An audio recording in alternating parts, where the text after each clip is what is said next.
Muy buenos días a todo Ituzaingó, a toda la gente que nos está escuchando y siguiendo por la 97.1 Radio Paraíso Natural. Estamos acá desde el Centro Cultural, desde el primer piso del Centro Cultural, con este nuevo proyecto, este nuevo emprendimiento que nos ubica en el aire, si se quiere, de muchos oyentes, también en la transmisión desde mis redes sociales, desde el Facebook principalmente, para poder compartir con ustedes todas las experiencias que nos construyen como correntinos, como ituzaingueños, en una amplia región, en una amplia forma, si se quiere, de entender la vida, de entender las relaciones con la cultura, con la educación. Este programa, dialogando sobre educación y cultura, que ya lo venimos desarrollando hace un par de semanas, nos ha permitido indagar y de alguna forma también meternos en el mundo de muchísimas narrativas, experiencias acerca de la historia de Ituzaingó. Como responsable de la Coordinación de Educación y Cultura, de alguna forma también me cabe la responsabilidad de compartir con todos los ituzaingueños estas experiencias y hacer visibles todos los archivos y todos los proyectos que venimos desarrollando ya hace un tiempo, hace 3 años prácticamente, desde la incorporación de estas áreas en la gestión municipal, ¿no? Y así veníamos hablando sobre diferentes temáticas, sobre diferentes cuestiones que tenían que ver con la historia de Ituzaingó. Y el programa anterior habíamos visto algunas narrativas, algunas cuestiones que tenían que ver con aquello que habíamos llamado como camino real, o que habíamos llamado también como camino de posta, haciendo alusión ya a los registros del padre Romero en 1633.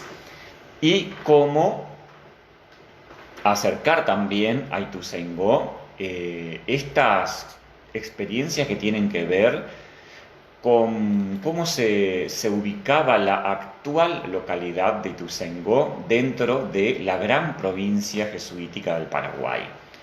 Y les comentaba que había varios registros cartográficos, o sea, varios registros en mapas que ya localizaban a Ituzaingó desde el año 1722, esto es principios del siglo XVIII, hasta 1749, por ejemplo. Teníamos, esto es importante de recordar, es decir, que Ituzaingó ya hace mucho tiempo que comienza a ser registrado dentro de la cartografía, ¿no? En 1722, en 1728, en 1732, en 1749, ya aparecía Ituzaingó en algunos casos en ambos márgenes del río identificado, y en otros casos solamente de un lado.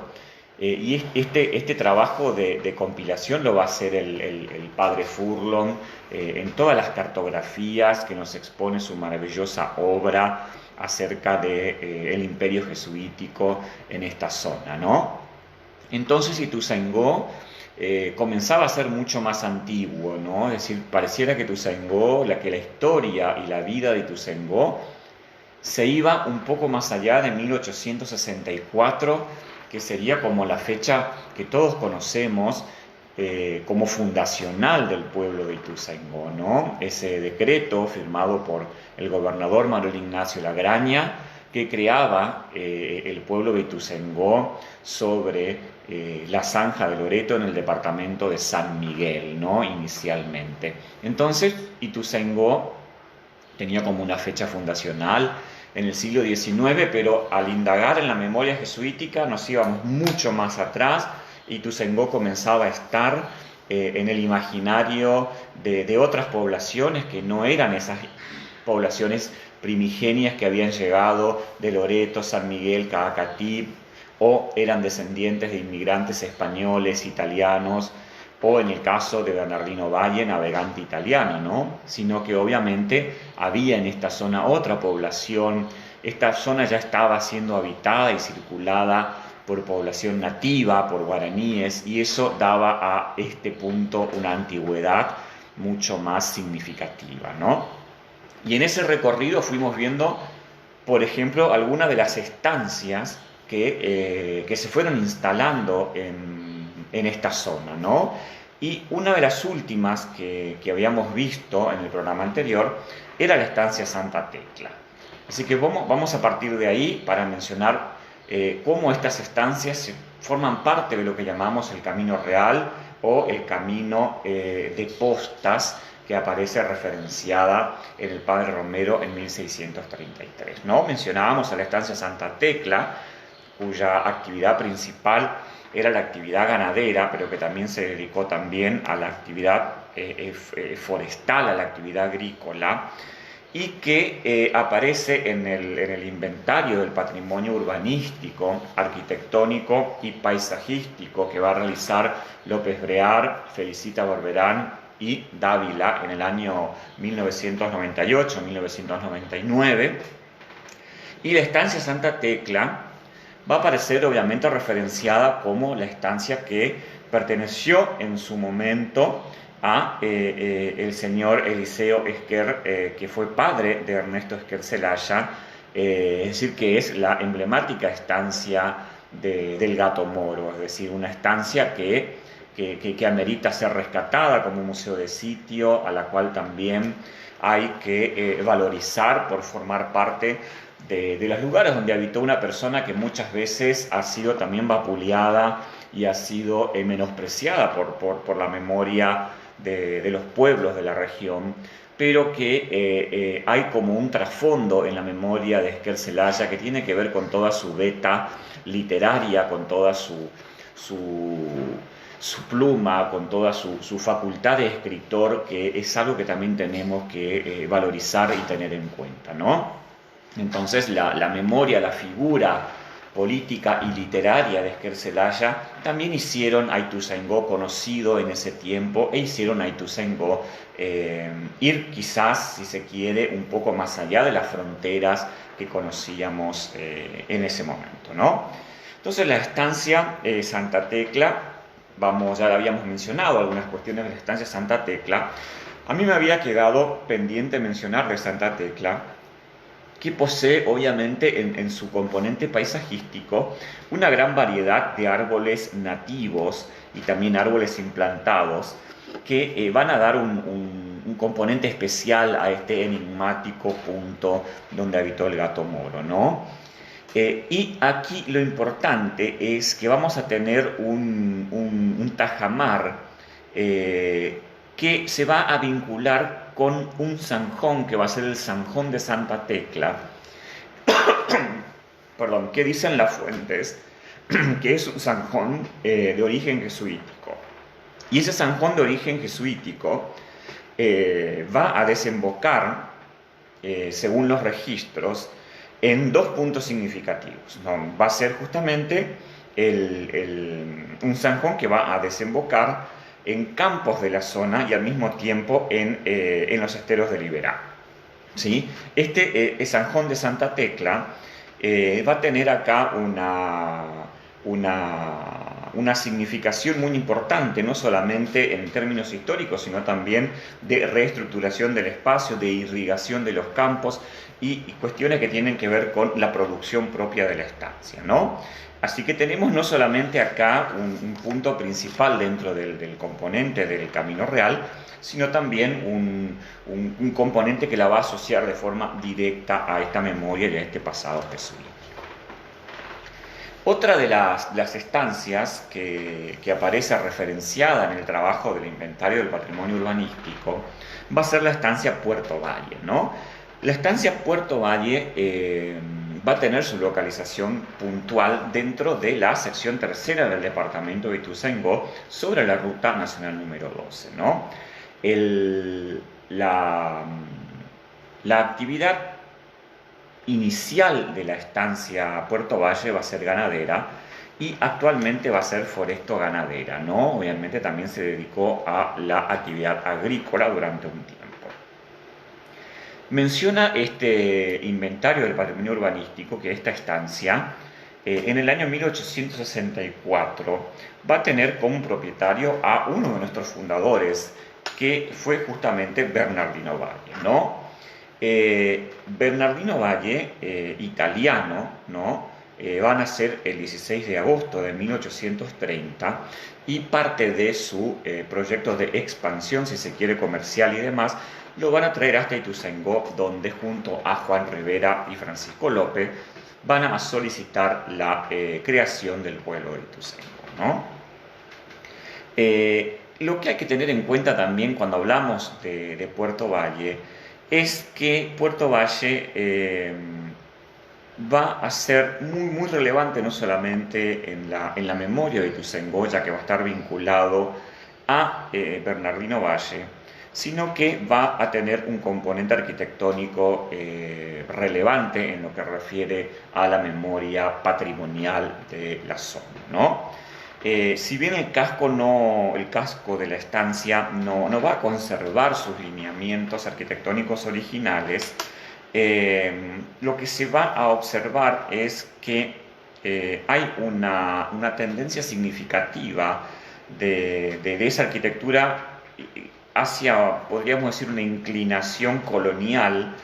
En su arquitectura original, la casa central, el casco de la estancia de Puerto Valle, tenía techos de tejas francesas. Actualmente posee en realidad un enchapado de zinc, y originalmente tenía cielorrasos de ladrillo con madera a la vista, ¿no?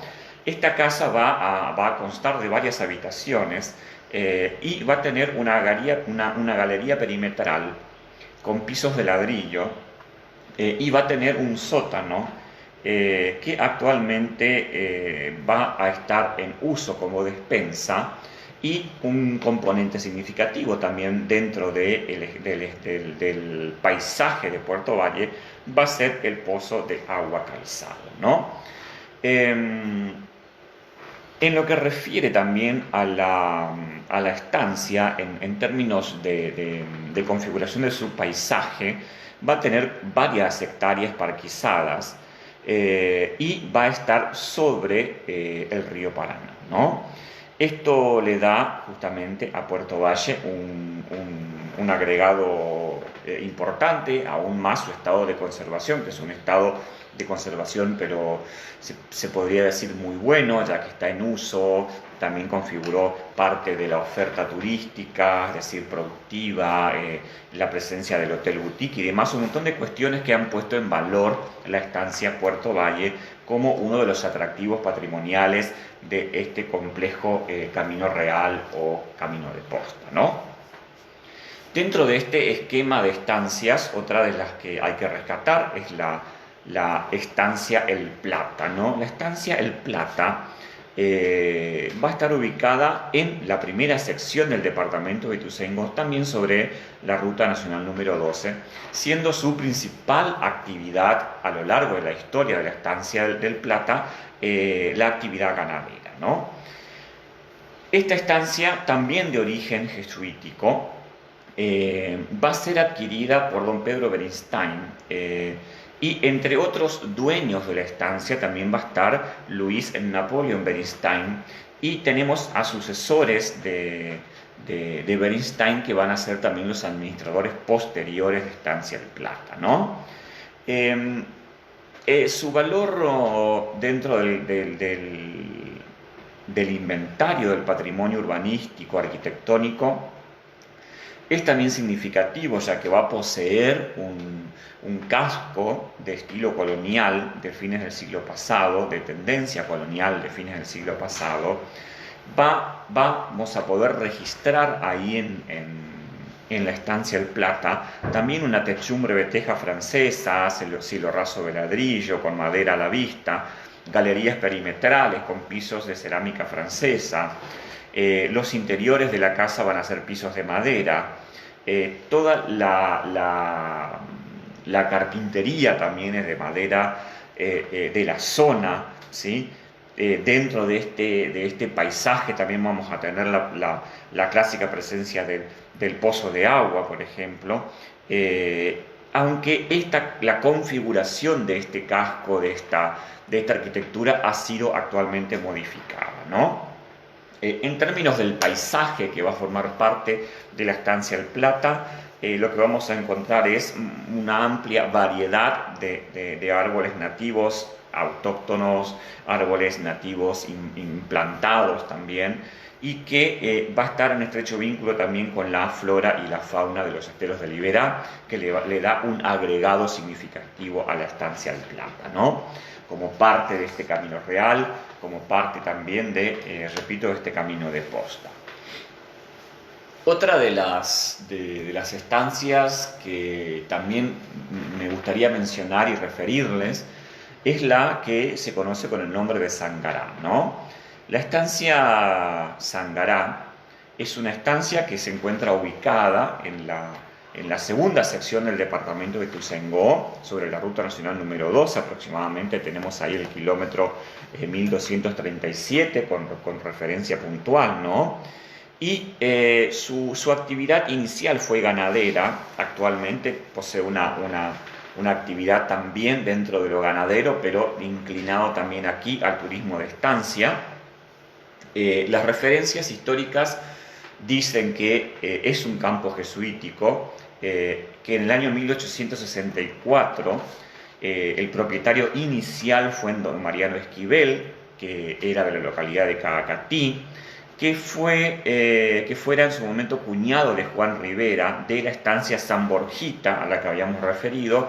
Juan Rivera, recordemos que era también uno de los que motiva la fundación del pueblo de Ituzaingó junto a Bernardino Valle, ¿no? Después tenemos otros propietarios a lo largo de la estancia Sangará, donde van a aparecer don Pedro Ferré, quien la va a vender a la compañía Prat de Alberto Prat, muy conocida también en la región, y obviamente la va a pasar a sus sucesores y va a empezar la línea de sucesiones de don Alberto Prat, ¿no? Originalmente la estancia tenía aproximadamente 30.000 hectáreas, actualmente consta de la mitad de esa cantidad, de 15.000 hectáreas, que es lo que va a caracterizarla también como una estancia significativa en expansión territorial dentro de la memoria de Ituzaingó. El valor arquitectónico de su casco histórico es significativamente importante. Posee numerosas edificaciones de tendencia colonial hacia adentro de la territorialidad de la estancia.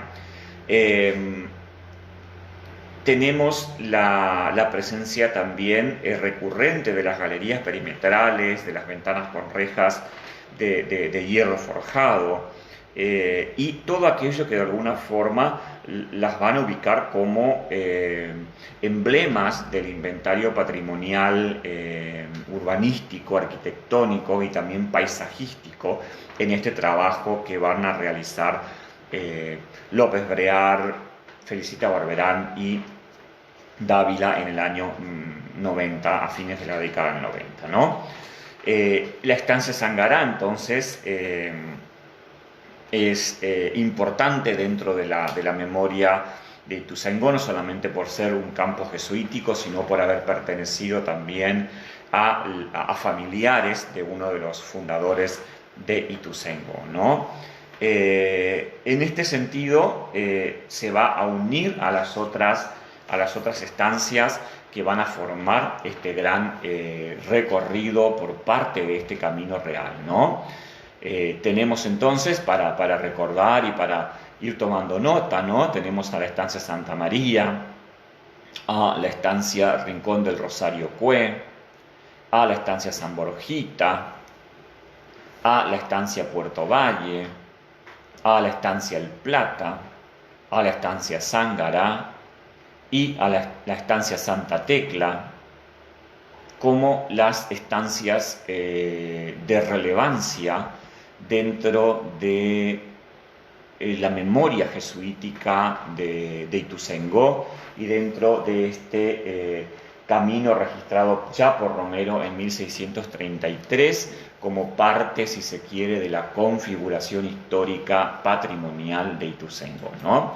Estas estancias justifican, si de alguna forma la existencia de estas estancias justifican la necesidad de la localización y la delimitación del Camino Real y le dan relevancia también al proyecto de delimitación de lo que se conoce como Camino Real, ¿no? Este Camino Real lo hemos trabajado y dentro de la delimitación del Camino Real se han identificado varias postas, ¿no?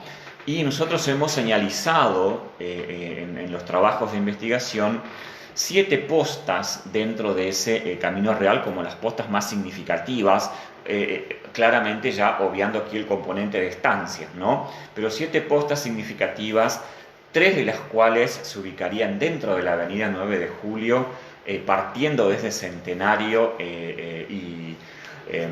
y 9 de Julio, obviamente, y 4 de las otras postas se ubicarían en el tramo de lo que sería el camino alternativo, ¿no? O del enripiado que tenemos ahí como camino alternativo del peaje. Entonces, 7 postas,